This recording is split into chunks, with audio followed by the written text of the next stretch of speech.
Alegramos mucho, querido caballero, querida dama, de verles en este lugar y saludamos a esa otra parte de la congregación que también está participando activamente del culto desde sus hogares. Amén.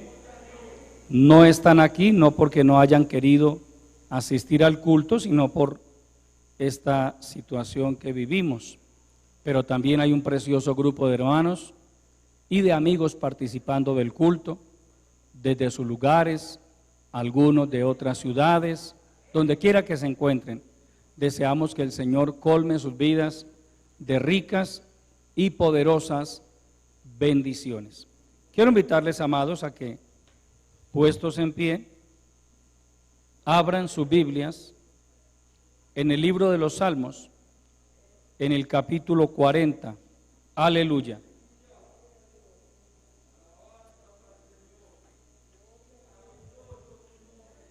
Capítulo 40 del libro de los Salmos, y vamos a tomar el verso 16. Gócense y alégrense en ti todos los que te buscan, y digan siempre los que aman tu salvación, Jehová sea enaltecido. Oremos. Padre nuestro, que estás en los cielos, continuamos delante de tu bendita presencia, dándote la honra, la gloria y el reconocimiento que solo a ti pertenecen, mi Dios.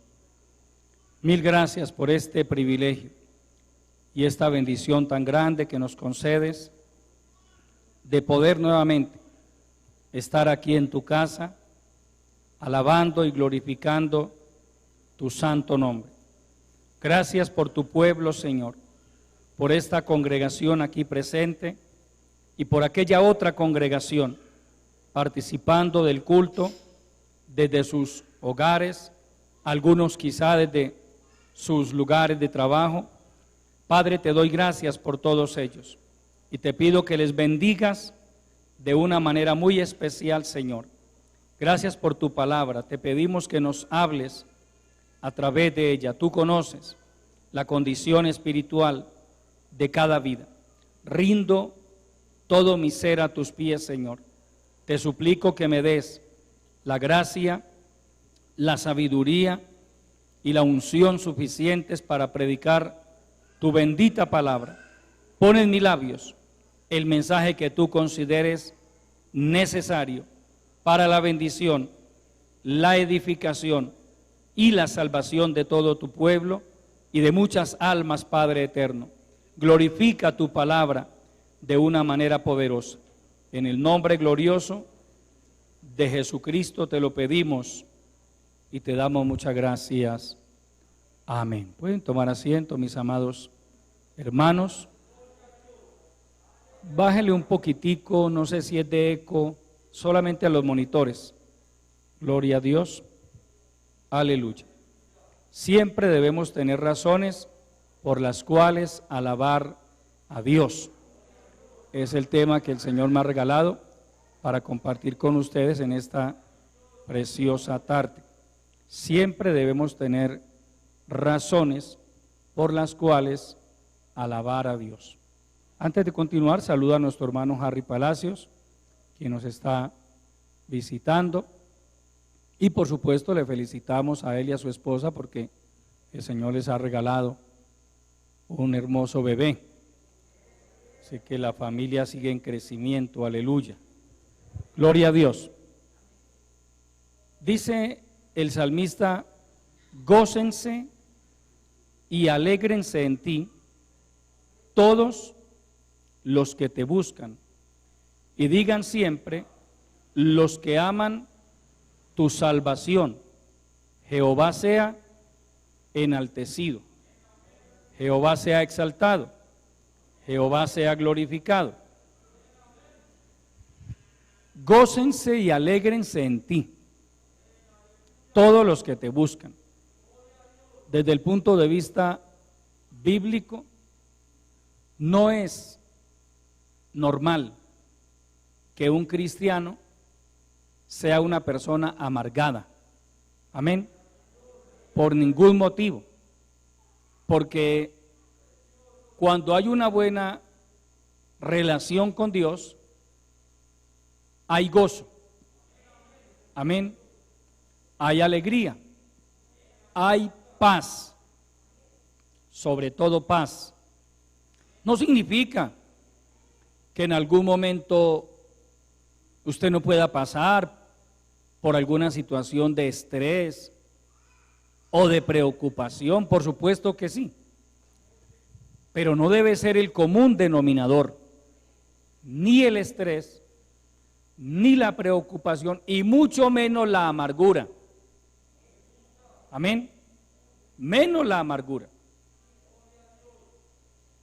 Porque es que una persona amargada, pues, generalmente todo el tiempo lo manifiesta con su manera de hablar, de expresarse, de reaccionar, etcétera. Y la amargura, pues, no es fruto del Espíritu Santo. Amargura no es otra cosa que una ausencia de la paz de Dios. Y el salmista se está refiriendo a un exclusivo grupo de personas. Gócense y alégrense en ti todos los que te buscan. Amén. Porque usted pedirle a un inconverso que se goce en el Señor, que alabe a Dios a pesar de las dificultades, pues él no va a entender eso. Pero los que le buscan, los que han aprendido a confiar en Él, dice, gócense y alégrense en ti. Todos los que te buscan. Y va más allá.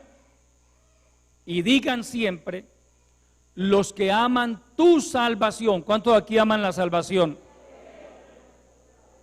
Uno debe amar la salvación, amado hermano. Si hay algo valioso en esta tierra, si algún bien preciado usted y yo tenemos, es la salvación del alma. No hay otro bien,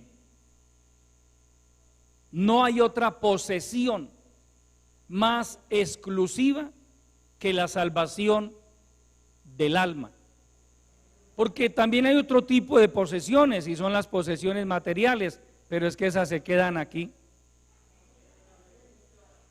Esas no se las lleva la persona cuando muere. Hay otras posesiones que son los hijos, pero ellos se van, así como un día usted y yo también nos fuimos. Hablo de los que ya somos casados y hace años nos separamos de nuestro hogar materno y paterno para tomar nuestro rumbo, para formar nuestra familia. Gloria al Señor. Como dijera David, yo también fui hijo de mi padre, delicado y único delante de mi madre. Pero un día cada uno de nosotros tomamos un rumbo. Muchos de nosotros hoy tenemos hijos también, y ellos también, a medida que pasa el tiempo, va cogiendo cada uno su camino. Entonces uno le puede decir, hermano, yo tengo tantos hijos y ellos van a estar ahí conmigo hasta que yo sea un ancianito. No, ellos cada uno va tomando también su rumbo. Pero la posesión que usted y yo tenemos más valiosa no es una casa, no es un carro, no es una finca, es la salvación del alma. Amén. Por eso, mire lo que nos dice el texto. Digan siempre los que aman tu salvación, porque todo el mundo no ama la salvación. Hay gente que se ha dado el lujo de pisotear la salvación, de menospreciar lo que Dios le ha dado porque usted y yo no nacimos siendo salvos. Recuerde eso, amado hermano. Usted y yo no nacimos siendo salvos. La mayoría de nosotros, antes de conocer al Señor Jesucristo, fuimos esclavos del pecado. Y nos vimos a punto de cometer locuras. ¿Cuántos? No fue mi caso, pero ¿cuántos llegaron a pensar en el suicidio o inclusive intentaron suicidarse? Pero otros sí íbamos por un camino que igual era el camino de la muerte. El pecado, amado hermano y amigo, siempre conducirá a la muerte espiritual. El pecado siempre conducirá a la desgracia, a la ruina.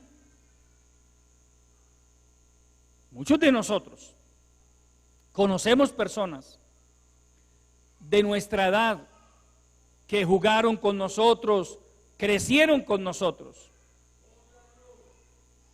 Y como es normal, a medida que crecemos, cada uno va tomando su camino. Hoy muchos de ellos son personas fracasadas, viven una vida desgraciada, y otros hace años que ya no están con nosotros. Yo recuerdo, y sé que usted también, de muchos de mis compañeritos de adolescencia y de juventud. Algunos de ellos ni siquiera llegaron a los 18 años. Murieron, y lo más triste, asesinados. Yo compartí con muchachitos que antes de cumplir los 18 años los asesinaron. Y éramos amigos y compañeros de travesuras. Otros cruzaron la línea, permítame decírselo así, de los 18, llegaron a la edad adulta, pero de pronto un día una noticia, fulano de tal murió. Y lo más triste, sin Cristo. Sin Cristo. Muchos de ellos murieron sin Cristo. ¿Cuántos hemos visto? Yo recuerdo, hermano, cuando era un niño, 8, 9 años, 10 años, compañeritos del campo, jugábamos. Y de pronto perder cada uno el rastro, cada uno irse para un lugar, para otro, y algún día encontrarse con alguien y uno preguntar, ¿qué hubo de la vida de fulano de tal? Lo mató un árbol. Me contaron de un amigo de la niñez. Buen muchachito. Muy buen aspecto, muy bien parecido el muchachito. Y me cuentan que un día estaba con su papá cerrando madera, estaban cortando un árbol y ese árbol lo mató. De otro me dijeron alguna vez, un compañero de escuela. ¿Recuerda fulano de tal? Claro. Él se fue para la guerrilla y por allá lo mataron. O sea, hermano, cuando uno se pone a analizar todo eso, gente que creció con nosotros, que estudió con nosotros, que jugó con nosotros y que hoy ya no están. Y usted y yo, por la misericordia del Señor, aún estamos en pie. Y lo que es mejor, en el mejor camino, el camino de la salvación, el camino de la vida. Porque podríamos estar por ahí también en el mundo revolcándonos en el pecado, pero con una vida desgraciada. Pero desde el día en que el Señor Jesucristo nos rescató a usted y a mí, hermano, todo cambió para nosotros. Todo. La vida de un buen cristiano siempre tendrá un antes y un después. Antes de conocer a Cristo y después de conocer a Cristo. No puede ser la misma.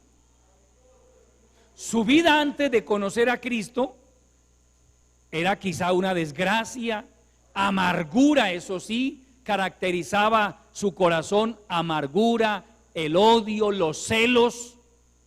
Los celos son diabólicos, amado hermano. Si usted es cristiano y todavía lo consumen los celos, si usted ve que su esposa saluda a un hermano, ya usted la sangre le hierve, algo anda mal en su vida, hermano. Yo se lo digo por mi experiencia. Yo era demasiado celoso. Pero yo me convertí a Cristo y el Señor sanó mi corazón de eso, hermano. Es que los celos son diabólicos. Mire, por celos se mata a la gente.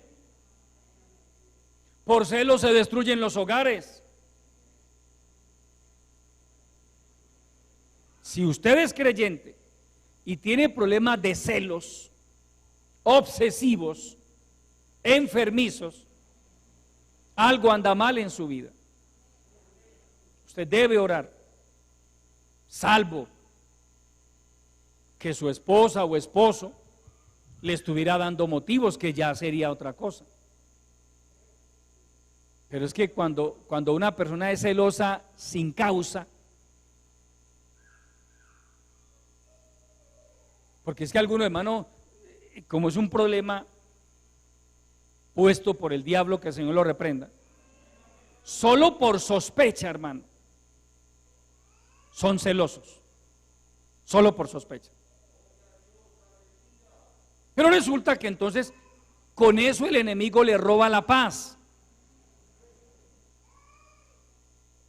¿Me colaboran con el niño, por favor, o con la niña? Llévenlo, levante terito o alguna cosa. Hermano, a usted, escúcheme por favor, si usted es creyente y tiene ese problema, eso lo está usando el diablo para robarle la paz. Tenga en cuenta eso, hermano. Para robarle la paz, para robarle la libertad, porque si usted vive lleno de celos, entonces, hermano, eso le va a traer también, le va a producir amargura, resentimientos, conflictos permanentes con su pareja.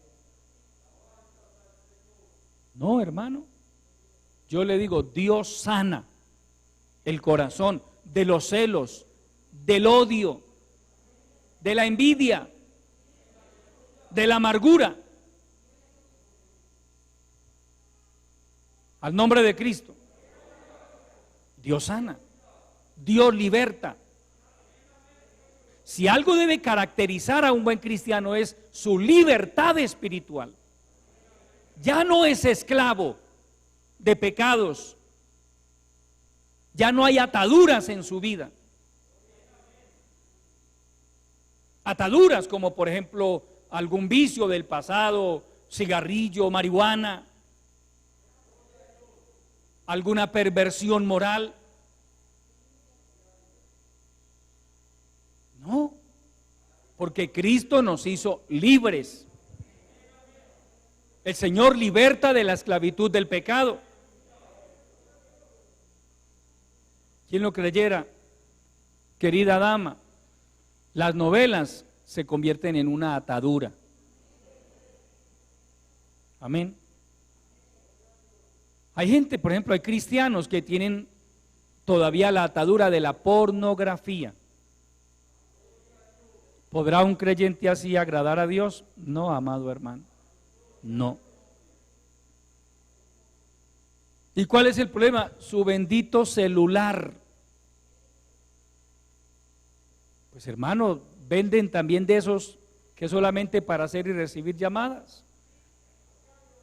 Si un celular lo va a hacer ir al infierno, pues hermano, escape por su vida. Si usted no puede tomar el celular en la mano porque ahí mismo tiene que ir a ver pornografía, pues hermano, ¿qué es lo primero con lo que tiene que cortar con ese celular? Si es el computador, pues entonces véndalo, regálelo. Pero usted tiene que tomar medidas. si usted ama su salvación, si usted es consciente del valor de la salvación. Al nombre de Cristo.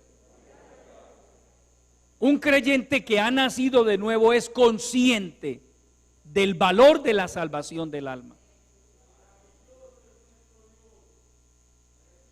Porque él ha meditado en la palabra. Porque el Espíritu Santo le ha revelado lo que es la salvación eterna y lo que es la condenación eterna. Los cristianos evangélicos creemos en el infierno. Creemos que el infierno existe. No es una fábula, es real. La Biblia habla del infierno. La Biblia es la palabra de Dios. Lo que la Biblia no habla, amigo que me escucha, es del purgatorio. El purgatorio sí es una farsa, es una mentira. Pero el infierno sí existe. A través de la Biblia, nosotros hemos aprendido a echar por tierra los mitos. El purgatorio es un mito. Que cuando muere una persona, su alma queda por ahí divagando. Eso es un mito.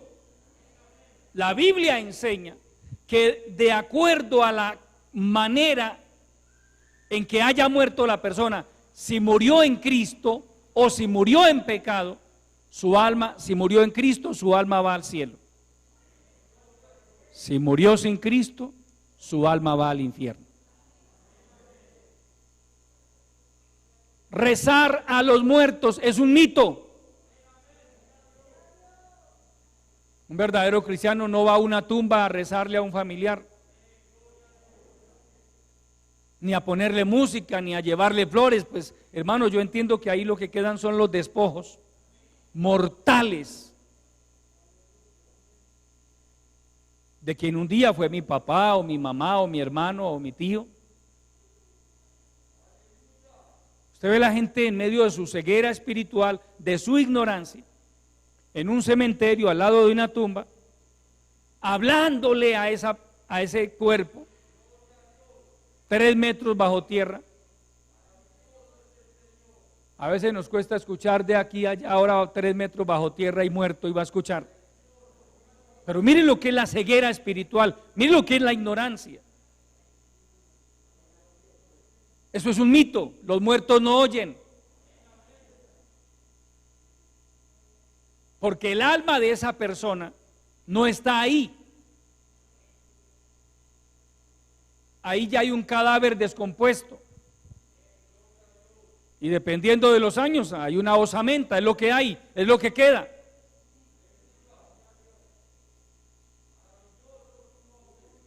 Al nombre de Cristo. Entonces mire que son mitos. Otro mito. Yo sé que mi mamá desde el cielo me guía todos los días. No, a nosotros el que nos guía es el Señor. Amén. Quien nos guía a usted y a mí es el Dios Todopoderoso, no un muerto, no un difunto.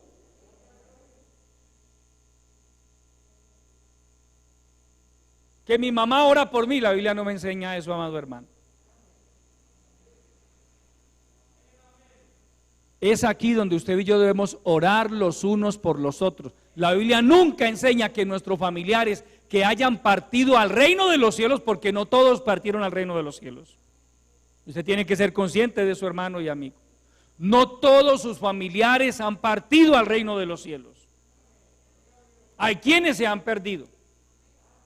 ¿Culpa de Dios? No, culpa de ellos que rechazaron el evangelio de Cristo, que rechazaron la salvación del alma. Si un familiar suyo se pierde, no será culpa de Dios. Lo que la Biblia dice es que Dios quiere que todos los hombres sean salvos y vengan al conocimiento de la verdad. Pero Dios no obliga a nadie a convertirse a Cristo. Amén. Ni tampoco mi familia se salva por arrastre. Como yo soy cristiano, a los demás los arrastro. No. Algunos interpretan mal lo que Pablo le dijo al carcelero de Filipos. Pablo y Silas estaban allí en la cárcel a medianoche cantando y alabando al Señor, y Dios manifestó su poder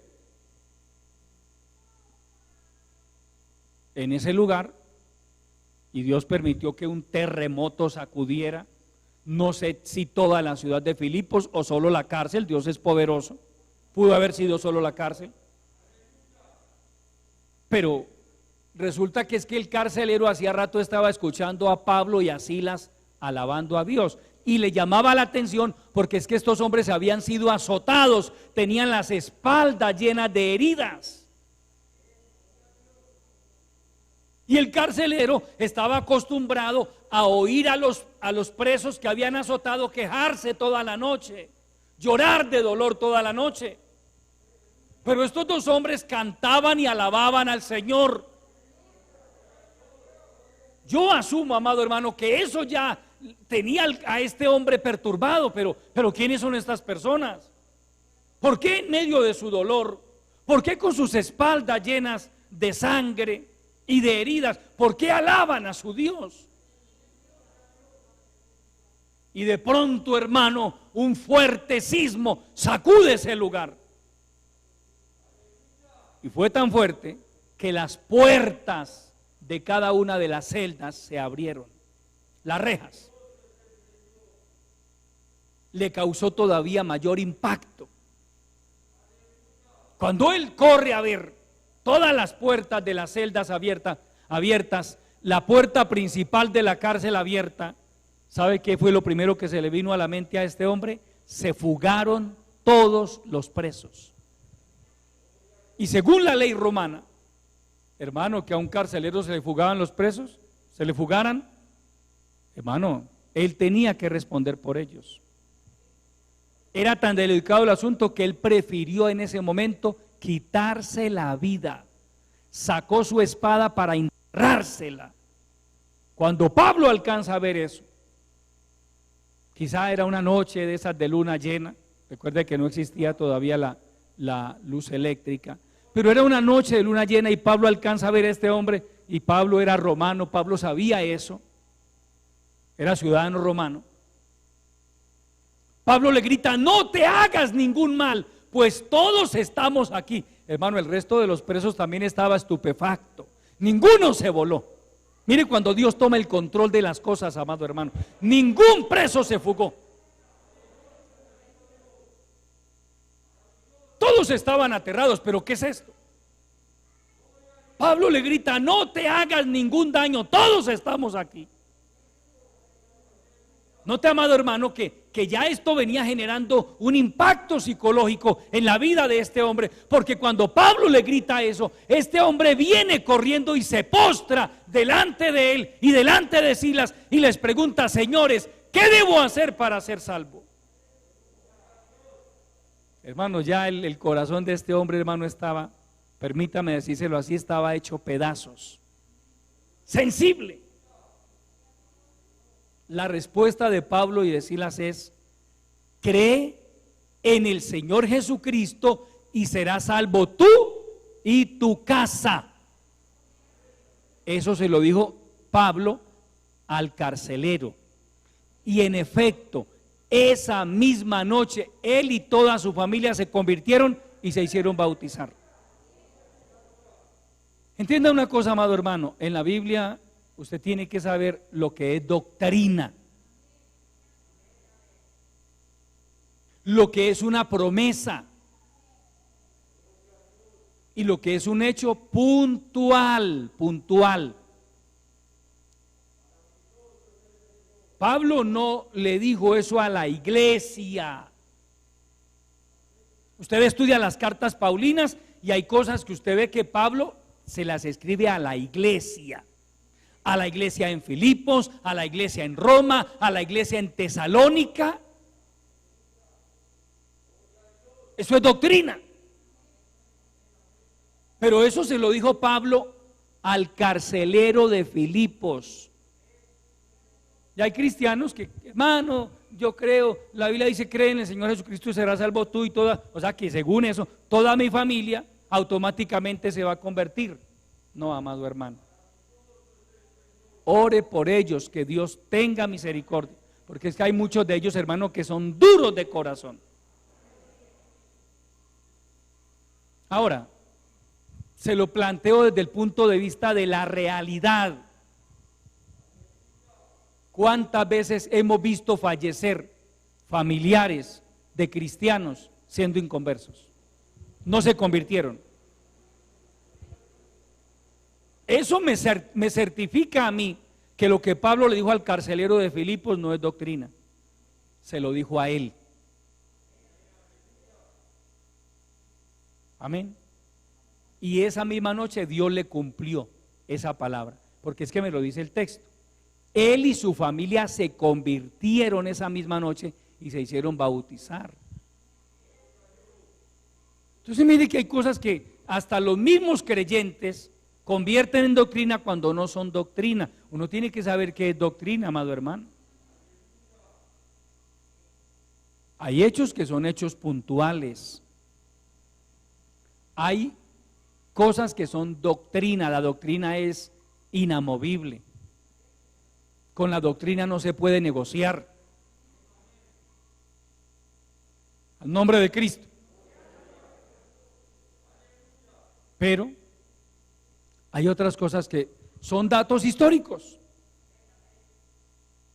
Son relatos que registran cómo Dios manifestó su poder aquí, allá, de esta manera, de la otra. Por ejemplo, Pablo oró por paralíticos. Bueno, si a eso vamos, entonces ¿por qué usted no ora por cada paralítico que se le aparezca por ahí? El paralítico se levanta como si lo hacía Pablo. ¿Sí ve?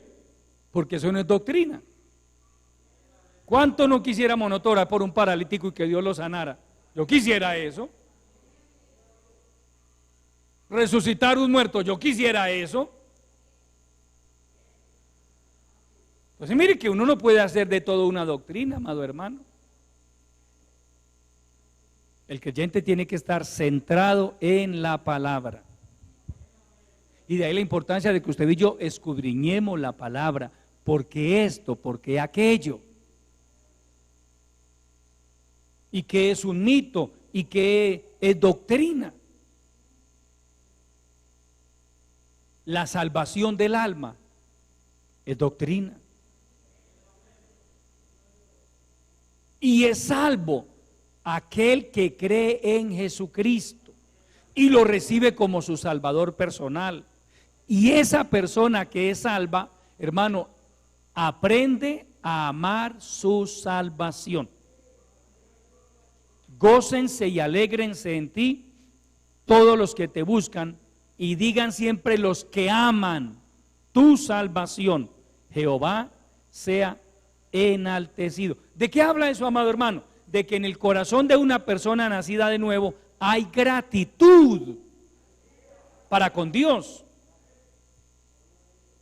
Es que la experiencia del nuevo nacimiento fue algo que nos marcó a usted y a mí. Al nombre de Cristo. Nos marcó positivamente. Y a medida que fuimos aprendiendo a caminar con el Señor,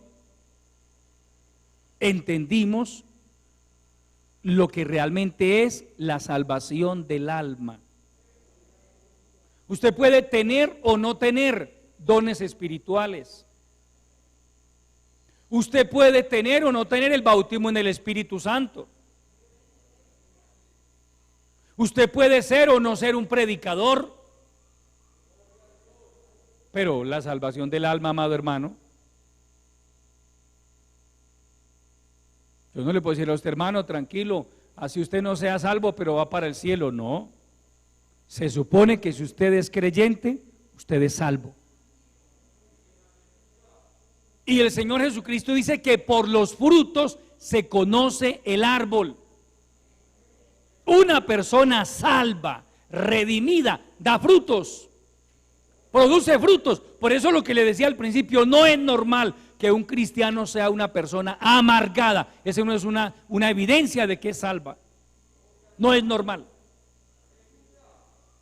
No es normal que un cristiano, hermano, cada que le dé ira, comience a decir vulgaridades. No es normal. Hermano, es que se me sueltan, pero ¿cómo hay que le sueltan? De la abundancia del corazón no habla la boca. ¿Qué hay en el corazón de esa persona entonces? Hermano, cuando le da ira, hermano, él dice vulgaridades, maldice, algunos hasta maldicen. Y otros van más allá y golpean también. Hermano, a mi papá le dan unas iras. A mi mamá le dan unas iras. Y lo más tremendo, hermano, es que el domingo lo veis que danzando en el templo. Eso no es normal, hermano. Eso no es normal. Algo no anda bien ahí. Y se enoja. ¿Qué es lo que dice la palabra? Airaos, pero no pequéis. La Biblia nos dice nunca se vaya a enojar. Claro, lo ideal sería nunca enojarnos, pero a veces nos enojamos. O yo a veces me enojo. Si usted nunca se enoja, pues lo felicito, pero yo a veces me enojo. Pero la pregunta es, ¿pecamos al enojarnos? ¿Insultamos? ¿Quebramos la loza?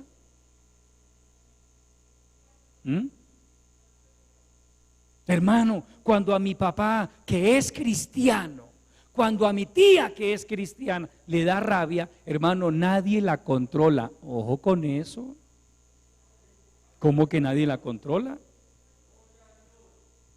¿Cómo que cuando usted se enoja nadie lo controla? Y usted dice que es cristiano. Yo le aconsejaría que haga la oración de fe, amado hermano.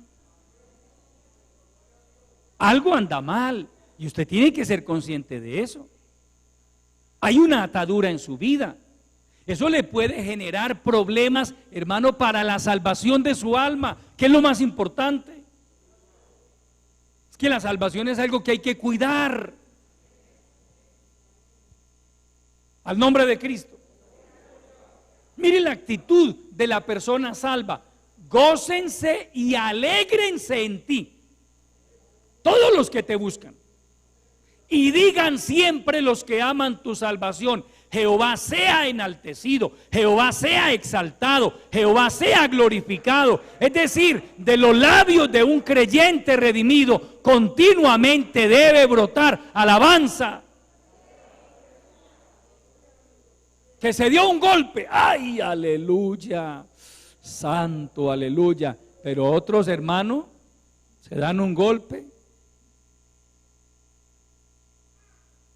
y todas las pequeñas, las medianas y las más grandes las dice. Eso lo hacíamos cuando no éramos cristianos, hermano. ¿Recuerda? Nos dábamos un golpe y eso soltábamos una cantidad de palabras vulgares, soeces. Y para todo, una palabra vulgar. Pero el Hijo de Dios, el que ha nacido de nuevo, cuyo corazón ha sido limpiado. Recuerde lo que dice el proverbista, lo que nos dice Dios a través del proverbista: dame, hijo mío, tu corazón. ¿Para qué? Para limpiarlo. ¿Para qué nos pide Dios a usted y a mí el corazón? Dios no le pide la casa, Dios no le pide sus posesiones, Dios le pide el corazón, amigo. Dios le pide el corazón. Dame tu corazón. Porque el corazón es el asiento de las emociones. Un corazón que no esté dirigido por Dios es un corazón lleno de maldad. Por eso dice el Señor: de la abundancia del corazón habla la boca. Del corazón salen los malos pensamientos, los adulterios, los hurtos, las blasfemias. Un corazón no regenerado, hermano, es un corazón lleno de maldad. Pero como nosotros entregamos al Señor nuestro corazón, Él limpió nuestros corazones. Y entre otras cosas, lo limpió de ese vocabulario soez.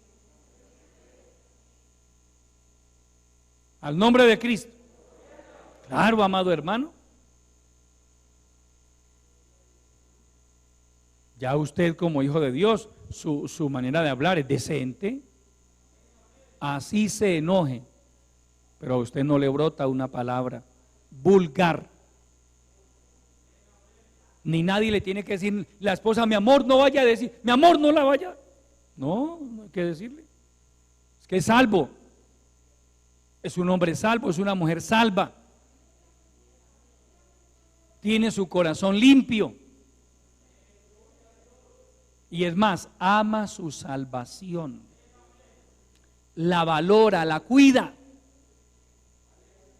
Hay cosas que nosotros cuidamos materialmente hablando.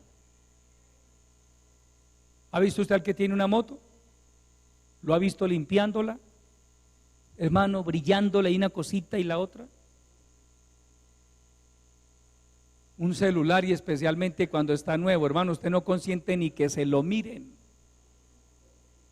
No quiere ni que se lo miren, hermano. Y si es de una gama medio alta, con mayor razón. No me lo toque, no me lo toque. Un aparato que al fin y al cabo, tarde o temprano, se vuelve obsoleto. Esos que hace tantos años usted y yo compramos, ya hoy son obsoletos. Y hace años usted era orgulloso con su celular, hermano, mírelo. Ya hoy no sirve para nada. Y hay cosas que cuidamos, hermano. Y yo le digo, ¿qué tanto está cuidando usted su salvación? O al día de hoy, amado hermano, usted está menospreciando su salvación. Le importa poco su salvación. Le importa poco lo que Dios hoy piense de usted.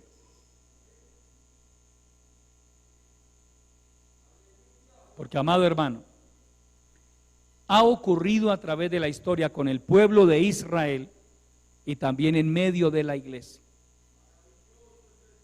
Gente ingrata. Mire, a los que el Señor sacó de Egipto por mano de Moisés, Dios los salvó a todos. Pablo dice que en Moisés todos cruzaron el mar. Todos fueron bautizados en la nube y en el mar. Simbólicamente eso fue un bautismo. Todos cruzaron el mar rojo. Todos estuvieron bajo la nube. Todos estuvieron bajo la gloria de Dios. Pregunto, ¿todos los israelitas que salieron con Moisés de Egipto amaban su salvación? ¿Todos apreciaban lo que Dios hizo por ellos? No, hermano, no. Algunos de ellos actuaron con soberbia. ¿Dónde está Jehová? Se atrevieron hasta a desafiar al mismo Dios. ¿Todos fueron salvos? No. ¿Todos podían haber sido salvos? Sí.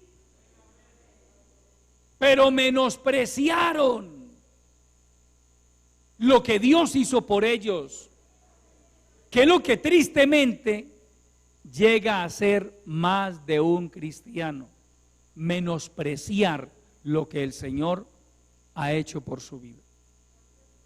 Vaya al libro de Deuteronomio, allí encontramos un caso que ilustra esta situación. Deuteronomio, capítulo 32, aleluya.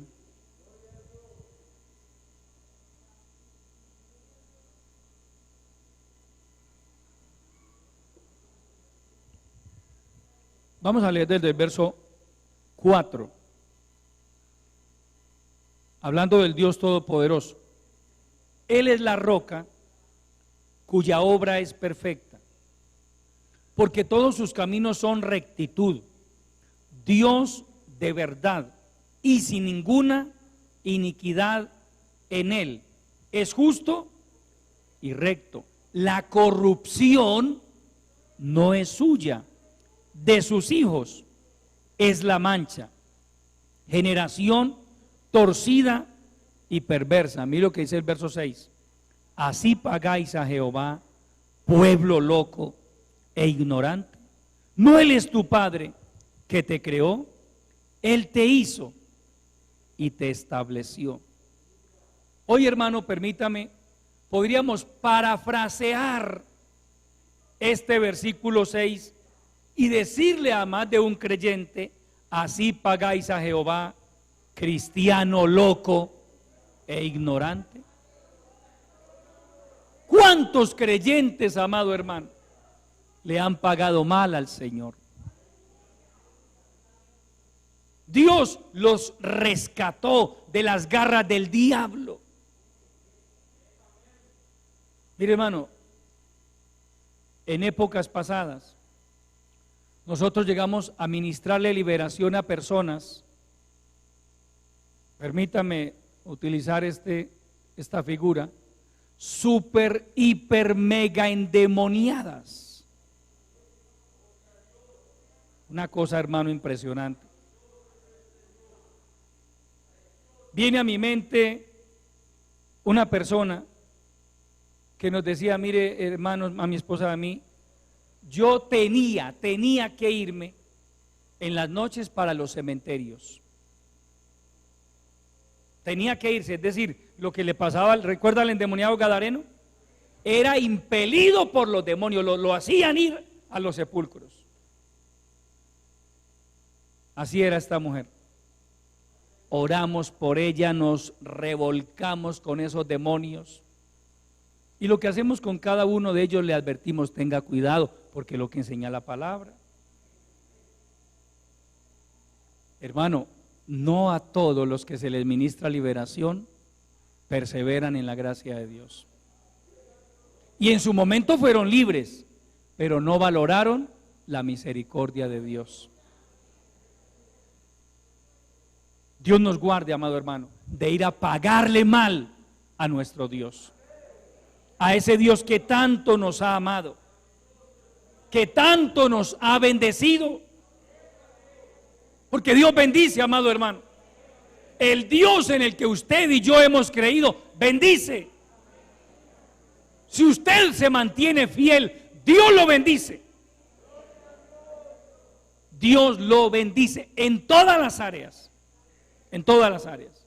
Porque la bendición de Dios es integral. Abarca el área espiritual, el área familiar, el área de la salud, el área de la economía. La bendición de Dios es integral. Usted ha creído en un Dios que bendice, en un Dios que es fiel. Al nombre de Cristo. Pero nos advierte la palabra en contra de la ingratitud. Porque hay gente ingrata, hermano. Ingrata con Dios, ingrata con las demás personas. Mire lo que dice el verso 18 de ese mismo capítulo 32. De la roca que te creó, te olvidaste. Te has olvidado de Dios, tu creador. Y lo vio Jehová y se encendió en ira, óigase bien, por el menosprecio de sus hijos y de sus hijas. Verso 20, y dijo: esconderé de ellos mi rostro, veré cuál será su fin, porque son una generación perversa, hijos infieles. Pregunto, amado hermano, ¿hay de estos en este tiempo? Tristemente los hay. Se olvidan de quien los salvó, se olvidan de quien los libertó de la esclavitud del pecado. Y mira lo que dice el verso 19, y lo vio Jehová y se encendió en ira, porque Dios se enoja también. Darle la espalda a Dios es el peor error que un creyente puede cometer, hermano. Es el peor error. Porque Dios no se agrada de eso. Dios se agrada es de la fidelidad. Dios se agrada de la santidad. Dios se agrada de la obediencia. Pero Dios no se agrada ni de la ingratitud ni de la desobediencia. Entienda una cosa, amado hermano. Usted y yo ya estamos en este camino. Lo mejor que podemos hacer es mantenernos en Él.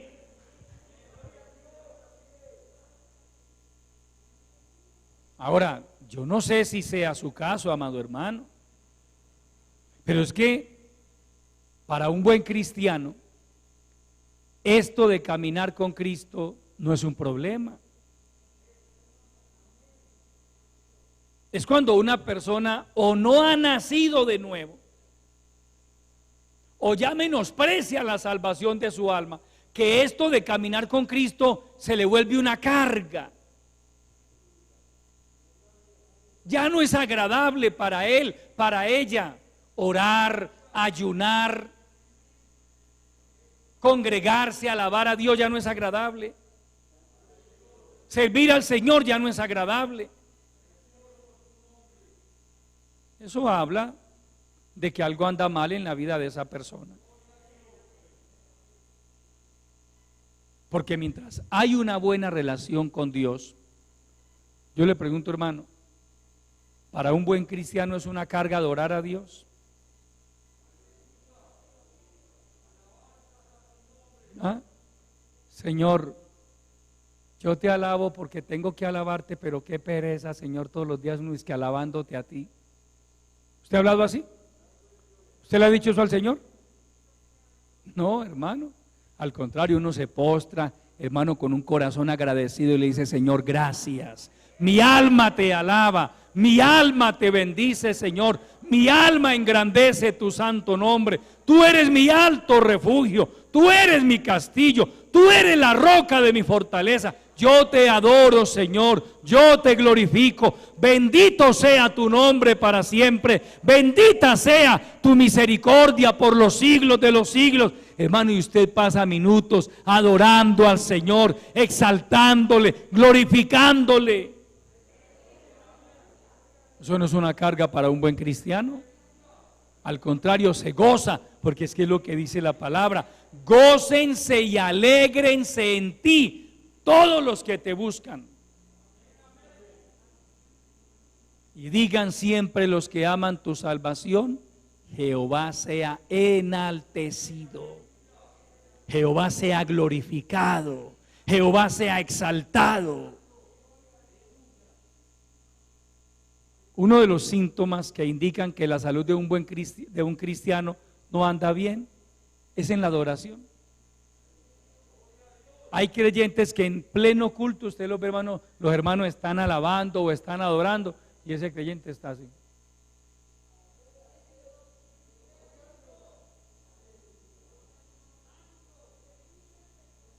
Hermano, yo pues, de un inconverso, pues es normal. Y eso que hay inconversos que llegan y al menos aquí están aplaudiendo, pues vamos a aplaudir. Yo no sé qué están haciendo. Pero uno ver a un cristiano en un culto en esta actitud. Un cristiano bautizado que aparece como miembro en plena comunión de la iglesia. Y la gente alabando, adorando y él.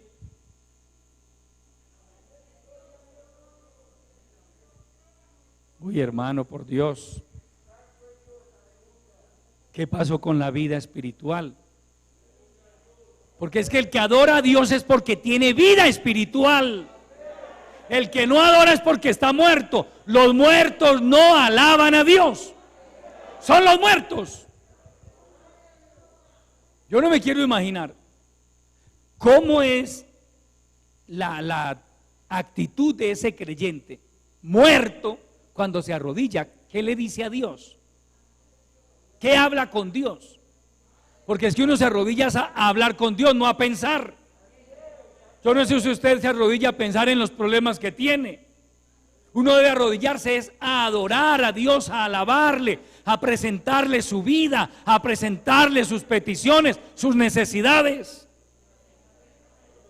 Pero dígame, un pobre muerto se arrodilla y ¿qué hará ahí arrodillado un muerto?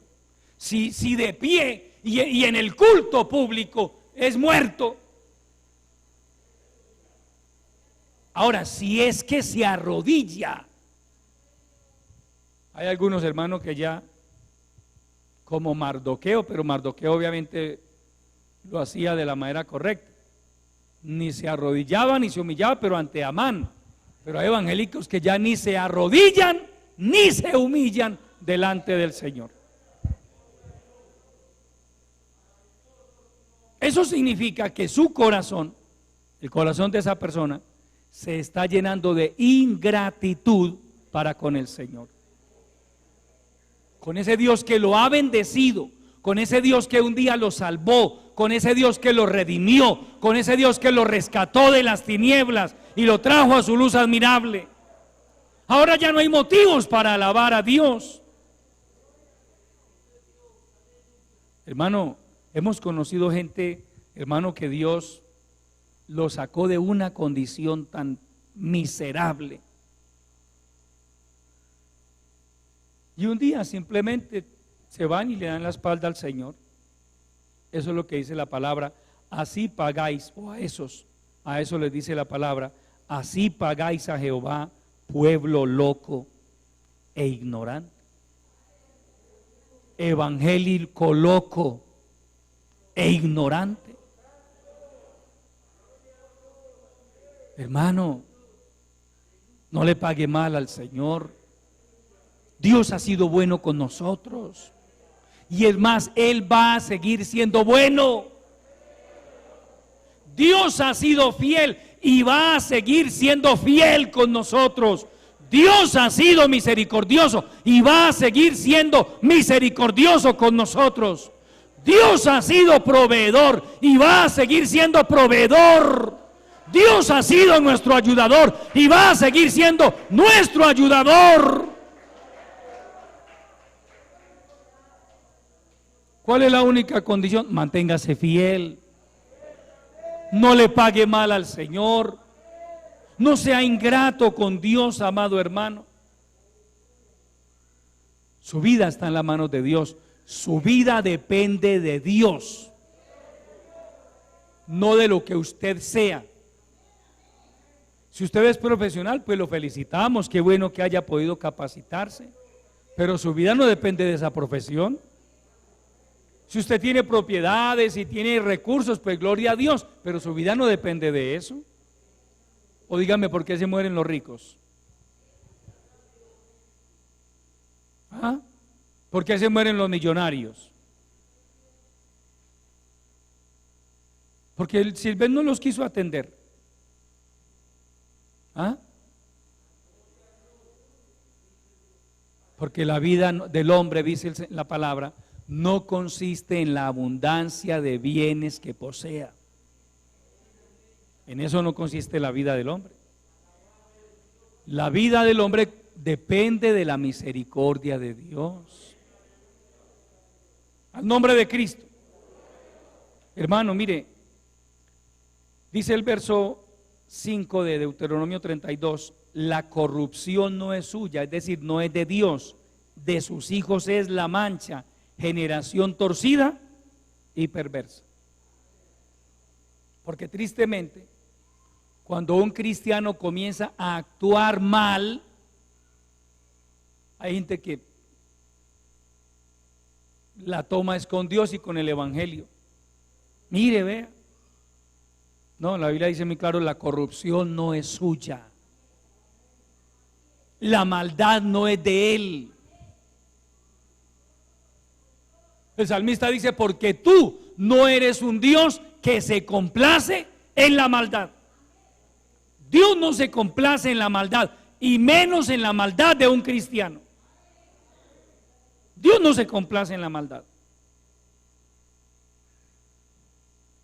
Y yo quiero decirle, amigo que nos ve y nos escucha, cuando un cristiano da mal testimonio, ese cristiano tiene que darle cuentas a Dios.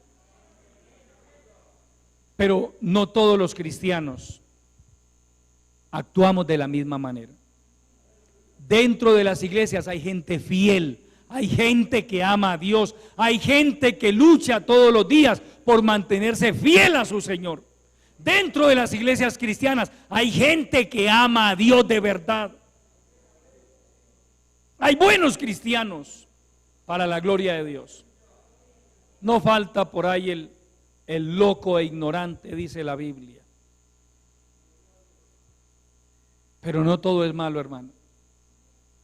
Usted encuentra en los tiempos de Elías, hermano, en los tiempos de Elías, la nación de Israel, que era el reino del norte para ese entonces, hermano, estaba corrompida en extremo. Miren nada más los reyes, Acab y Jezabel. Y de ahí, hermano, hacia abajo todo el mundo estaba corrompido. Y Elías creía que solo él había quedado. La percepción que Elías tenía del ambiente era: aquí solo quedé yo. Por eso cuando Dios lo llama allí, que él estaba en la cueva, le dice: Elías, ¿qué haces ahí? Yo no lo mandé para una cueva, ¿qué hace ahí? He sentido un vivo celo por Jehová, Dios de los ejércitos, porque los hijos de Israel han dejado tu pacto, han derribado tus altares, han dado muerte a todos tus profetas, y solo yo he quedado, y me buscan para quitarme la vida. ¿Cuál sería la sorpresa de Elías cuando le dice Dios: no, Elías, todavía quedan 7,000, no 7,000, en medio de una generación perversa como era Israel en ese tiempo? Quedan 7,000 cuyas rodillas no se han doblado ante Baal y cuyas bocas no lo han besado. Lo que Dios le dice a Elías es: no todo está perdido. Amado hermano, Dios te dice en esta hora: no todo está perdido. Todavía hay gente que se guarda para Dios, todavía hay gente que ama a Dios. Usted no es el único en el mundo. Yo no sé si usted hermano, parece que el único cristiano fiel que queda en el mundo soy yo. No, Dios quizá tenga que decirle que tengo 7 millones, tengo 70 millones, tengo 200 millones, tengo 500 millones esparcidos por el mundo, cuyas rodillas no se doblan ante el pecado, cuyas rodillas no se doblan ante la maldad. Millones que me aman, millones que me adoran, millones que me sirven. Entonces no se detenga a mirar lo malo, hermano. Manténgase usted fiel al Señor. Gócense y alégrense en ti todos los que te buscan, y digan siempre los que aman tu salvación: Jehová sea enaltecido. Manténgase fiel usted, amado hermano. Guárdese para Dios. Al fin y al cabo, esto es personal. La salvación es personal, hermano. Al nombre de Cristo. Alabe a Dios cada día. Y hermano, preparémonos psicológica y espiritualmente, porque es que día tras día las cosas se van a poner más complicadas. Tristemente es la realidad. Desde todo punto de vista, social, económico, y lo más triste, aún en el ámbito cristiano. Por eso usted oye de tantos malos testimonios. Esto, hermano, este mundo está mal.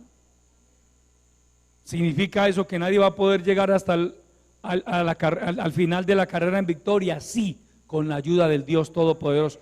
Todo el que ame su salvación, todo el que persevere en la gracia de Dios, podrá llegar al final de su carrera en victoria. Los que se quedaron, problema de ellos.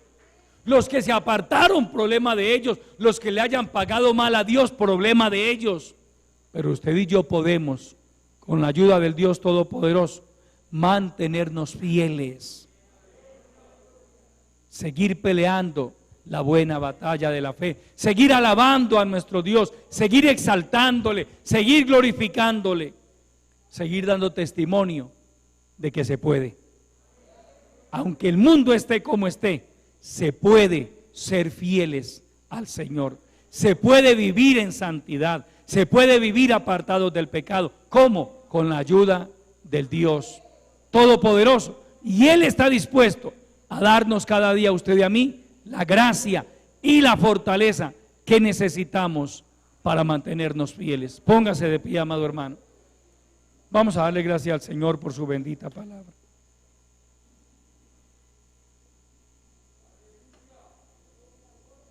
Padre eterno, te adoro, mi Señor. Te alabo y te glorifico. Mil gracias te doy por el consejo de tu palabra que has puesto en mis labios. Gracias por habernos salvado. Un día éramos esclavos del pecado. Un día anduvimos sin esperanza y sin Dios en el mundo. Pero hoy caminamos contigo. Hoy tenemos esperanza. Hoy tenemos la vida del Espíritu. Ayúdanos a no perder la vida del Espíritu. Ayúdanos a no perder lo que tú nos has dado, la salvación del alma, el gozo de la salvación, la paz tuyas, mi Señor. Padre, guárdanos de ir a pagarte mal, de ir a pagarte con ingratitud, cuando tú has tenido y has usado de tanta misericordia para con cada uno de nosotros. Enséñanos a amarte por sobre todas las cosas, Señor. Haz que cada día nos enamoremos más y más de ti y de tu bendita palabra y de la sana doctrina, Padre. Fortalécenos. Sigue llenándonos de tu gracia. Sigue llenándonos con el poder de tu Santo Espíritu. Bendice a tu pueblo y glorifica tu palabra en cada vida. En el nombre de Jesucristo te lo pedimos y te damos muchas gracias. Amén.